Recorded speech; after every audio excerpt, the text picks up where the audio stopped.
Kali ini kita akan membicarakan tentang ketentuan penutup. Ya. Ketentuan penutup secara khusus yang ada di dalam eh, Undang-Undang Kesehatan kita, yaitu Undang-Undang Nomor 17 Tahun 2023. Nah, saya coba ambil ilustrasi apa kira-kira gitu ya. Kalau minggu lalu ketentuan peralihan saya pakai persneling gigi gitu ya. Nah, ini ketentuan penutup ini kira-kira saya harus tampilkan ilustrasi apa ini, sekedar ilustrasi, jangan terlalu baper ya. Ini tentang bojo loro. Dua bojo. Bojo pertama akan punya peraturan tersendiri gitu ya. Begitu Mak, eh, akan beralih atau punya bojo yang kedua, biasanya kan ada aturannya sendiri. Kurang lebih begitu, teman-teman. Apa ketentuan penutup? Minggu lalu ketentuan peralihan, yang penasaran ya silakan simak di konten ketentuan peralihan minggu lalu ya. Bagaimana menutup satu peraturan lama menuju satu peraturan baru. Kurang lebih itulah yang mau kita bahas. Jangan terlalu lama di gambar ini. Nah, batang tubuh satu peraturan perundang-undangan, batang tubuh ya. Itu pasal-pasal lah gampangannya. Itu sistematikanya terdiri dari yang namanya ketentuan umum, biasanya di pasal 1, ya, berisi definisi-definisi, pembatasan-pembatasan, jangan keluar dari koridor itu, poin penting itu ada di ketentuan umum, ya. Kalau kita bicara definisi, pembatasan. Kemudian ada materi pokok yang diatur, ada ketentuan pidana, ini jika diperlukan, ada ketentuan peralihan jika diperlukan. Jadi yang wajib itu harus ada itu pasti ketentuan umum, materi pokoknya apa, dan yang kita bahas sekarang, ketentuan penutup pasti dan harus ada. Ya, sekali lagi dalam konteks Undang-Undang Kesehatan. Ya. Nah, kalau definisi dari ketentuan penutup tidak disebutkan di dalam Undang-Undang P3, Undang-Undang Pembentukan Peraturan Perundang-undangan itu, Undang-Undang 12 tahun 2011, ya. Definisinya tidak ada, tetapi disebutkan tentang ketentuan penutup begini. Ketentuan penutup ditempatkan dalam bab terakhir. Jika tidak diadakan pengelompokan bab, maka ketentuan penutup ditempatkan dalam pasal atau beberapa pasal terakhir. Kalau saya tulis italic, miring gitu ya, itu kutipan langsung dari suatu ketentuan peraturan perundang-undangan. Jadi ketentuan penutup itu memang ditempatkan pada bagian akhir, ya, bab terakhir. Bisa terdiri dari satu pasal saja atau beberapa pasal. Nah, ketentuan penutup dalam Undang-Undang Kesehatan kita, sekali lagi yang saya maksud Undang-Undang Kesehatan adalah Undang-Undang Nomor 17 Tahun 2023. Itu ada dalam bab 20 yang terdiri dari 6 pasal, yaitu pasal 453 hingga 458. Nah, apa yang dimuat di dalam ketentuan penutup itu? Pada umumnya, ya kalau dikatakan pada umumnya ini kelaziman, penyimpangan dari itu boleh enggak? Ya boleh saja. Tentu ada alasan tertentu. Ya. Satu, penunjukan organ atau alat kelengkapan yang melaksanakan peraturan perundang-undangan dimaksud. Itu muatan dalam ketentuan penutup, dalam pasal-pasal ketentuan penutup. Kemudian bisa juga memuat nama singkat peraturan perundang-undangan. Misal Undang-Undang Nomor 8 Tahun 1981 jelas disingkat dengan KUHAP, Kitab Undang Hukum Acara Pidana. Tiga, memuat status peraturan perundang-undangan yang sudah ada. Artinya pada waktu satu ketentuan baru, tadi saya katakan, peraturan baru dibentuk, bagaimana nih status yang lama? Nah, itu diatur di dalam ketentuan penutup. Ini penting. Kemudian yang keempat, saat mulai berlaku peraturan perundang-undangan yang baru tersebut. Ya, kita bisa lihat kan kayak kemarin tuh Undang-Undang Nomor 1 Tahun 2023 ya tentang KUH pidana yang baru, KUH pidana nasional, ya walaupun sudah diundangkan di tanggal 2 Januari tahun 2023, tetapi dinyatakan baru berlaku besok nih, tanggal 2 Januari 2026. Cari bukunya, mulai baca-baca. Nah, di dalam, sorry saya belum edit ini ya, ketentuan penutup dalam Undang-Undang Kesehatan, nanti saya revisi sedikit, baru saya bagi. Itu di 453, pasal 453 sampai 458 ada 6 pasal. Pasal 453 berbicara tentang peraturan pelaksanaan dari 10 undang-undang. Kemudian di 454 pencabutan 11 undang-undang. Di sini teman-teman perhatikan angkanya beda. Peraturan pelaksanaan 10 undang-undang dan pencabutan 11, bukan 10. Nanti kita lihat. Masa berlaku pasal tertentu dalam Undang-Undang Kesehatan. Kemudian peraturan pelaksanaan Undang-Undang Kesehatan, pelaporan pelaksanaannya, dan berlakunya undang-undang. Kita lihat satu-satu.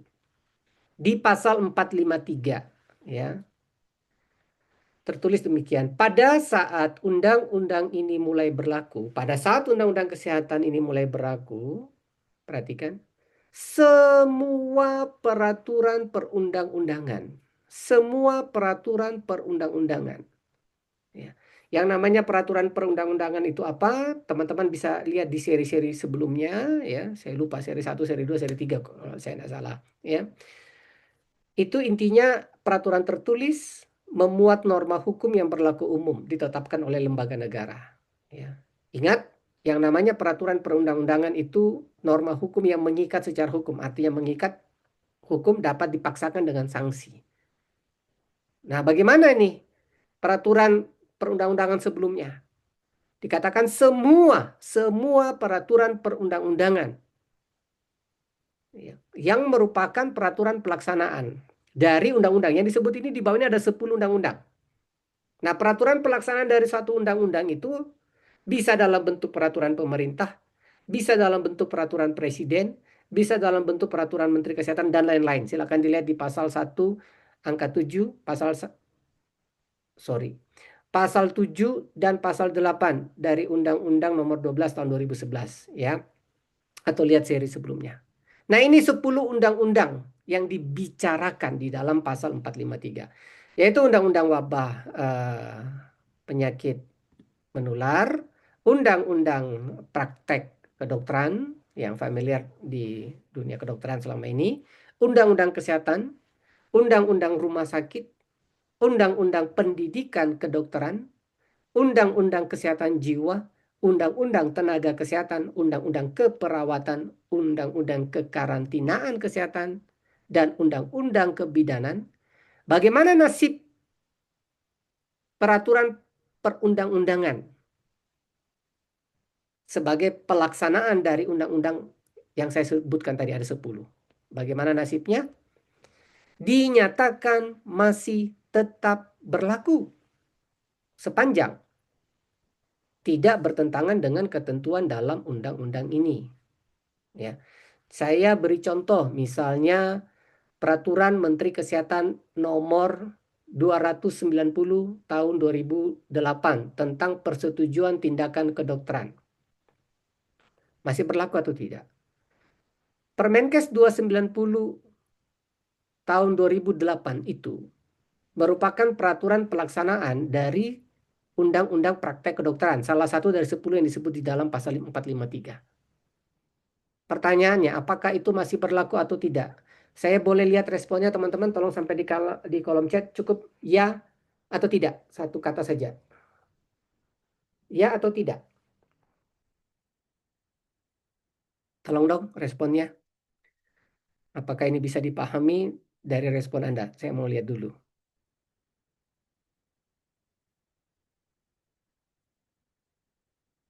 Ya, ada beragam ya, nggak apa-apa.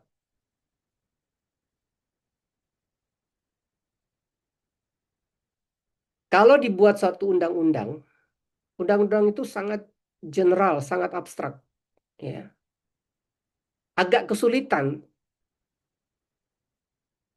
adresat norm atau sasaran dari undang-undang itu untuk melaksanakan suatu ketentuan di level undang-undang ya.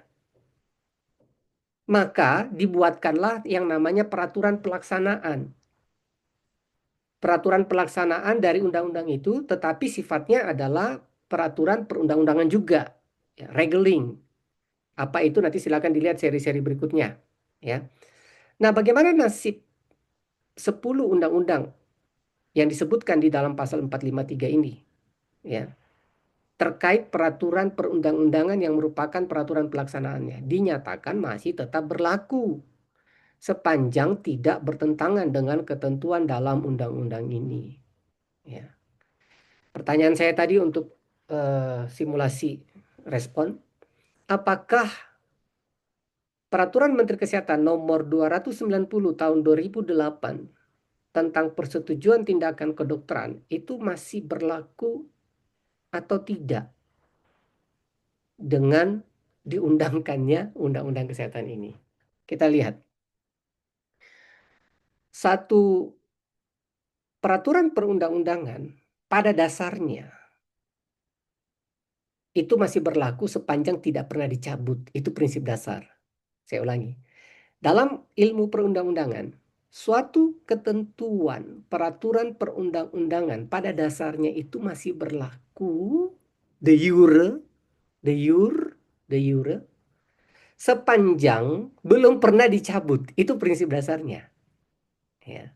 Tetapi kalau dikatakan demikian, dinyatakan masih tetap berlaku sepanjang tidak bertentangan dengan ketentuan dalam undang-undang ini. Ini mau bicara de facto-nya, the fact, materialnya.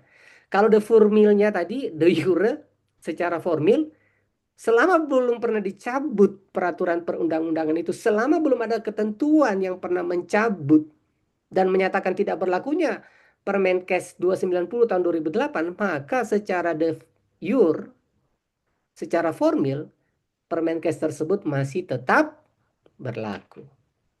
Tetapi de facto-nya boleh sepanjang tidak bertentangan. Jadi kita bicara substansi. Nah, saya kasih contoh konkret deh biar nggak bingung. Pengaturan tentang informed consent, ya. PMK 290 2008 itu biasa dikenal dengan PMK Informed Consent. Permenkes Informed Consent. Agak berbeda pemaknaannya menurut Omnibus Law dibanding Undang-Undang Praktek Kedokteran secara substansi. Di mana informed consent sebelum Omnibus Law disebutkan sebagai persetujuan tindakan kedokteran. Kedokteran loh, bukan kesehatan. Berbeda tidak kedokteran dengan kesehatan? Jelas berbeda. Nah, menurut Omnibus Law tidak ada lagi istilah itu, teman-teman. Tidak ada lagi istilah persetujuan tindakan kedokteran. Silakan dicek. Adanya adalah persetujuan tindakan pelayanan kesehatan. Itu ditulis di dalam pasal 293 dari Undang-Undang Kesehatan. Nah, artinya ada perluasan makna informed consent di dalam Omnibus Law Kesehatan. Ya, kalau kita bicara substansi. Jadi, secara formil, PMK yang tadi 290 tahun 2008 masih berlaku. The fact-nya, faktanya, sepanjang isinya, substansinya tidak bertentangan dengan Undang-Undang Kesehatan, maka tetap berlaku isinya, gitu ya. Kalau misalnya ada satu pasal tertentu dari Permenkes tadi yang bertentangan dengan Omnibus Law Kesehatan ini, maka pasalnya yang mengatur tersebut yang bertentangan itu yang tidak berlaku. Semoga bisa dipahami. Saya terima kasih atas respon teman-teman. Jadi saya ada gambaran, ada yang mayoritas bilang ya, ada juga yang bilang tidak. Ya, oke. Jadi ringkasnya, semua peraturan perundang-undangan, peraturan perundang-undangannya ya, baik PP, Perpres, Permenkes dan sebagainya, ya.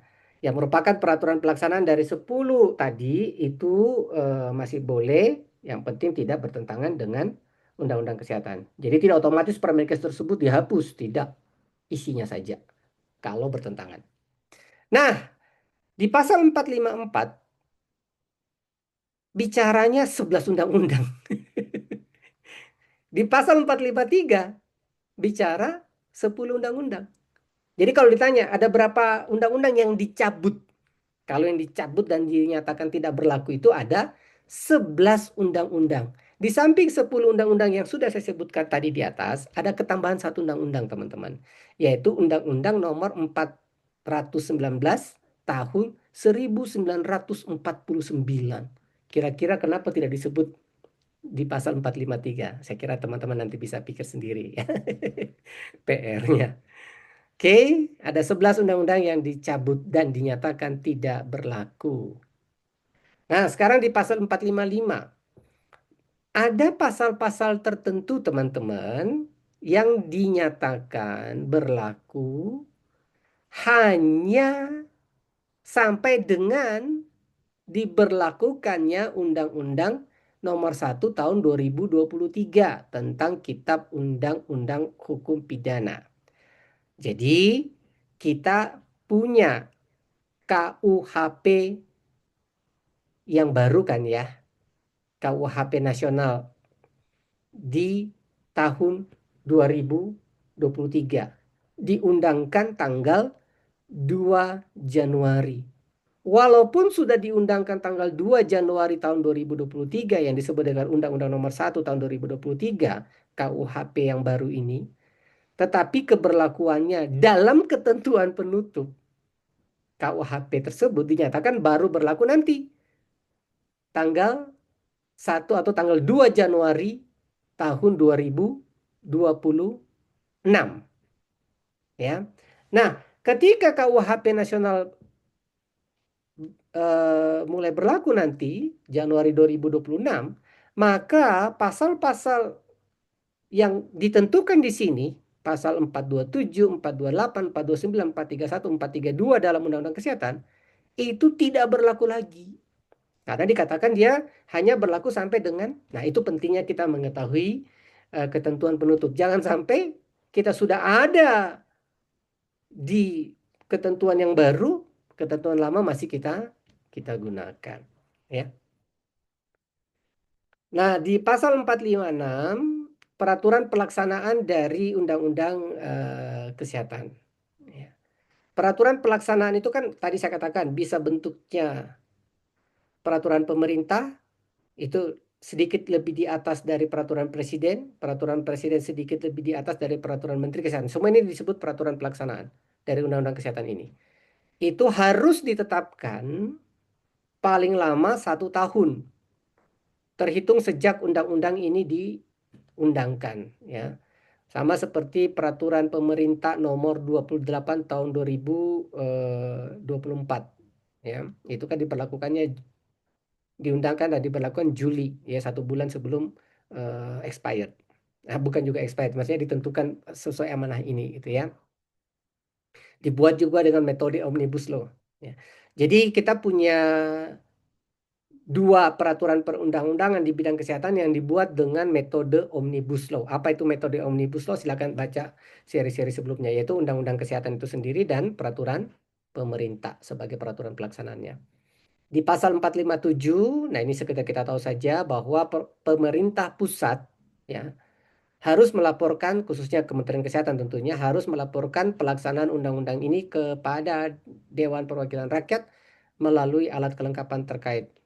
Yang terakhir di pasal 458, undang-undang ini mulai berlaku. Jadi undang-undang kesehatan ini, Undang-Undang Nomor 17 tahun 2023 itu mulai berlaku pada tanggal diundangkan, ya. Ketepatan disahkan diundangkan pada tanggal yang sama. Tanggalnya tanggal cantik, tanggal 8 Agustus tahun 2025. Tanggal 8 bulan 8. Nah, kemudian ada tertulis begini teman-teman, ini yang disebut dengan asas fiksi hukum. Apa asas fiksi hukum? Silakan dilihat seri-seri sebelumnya.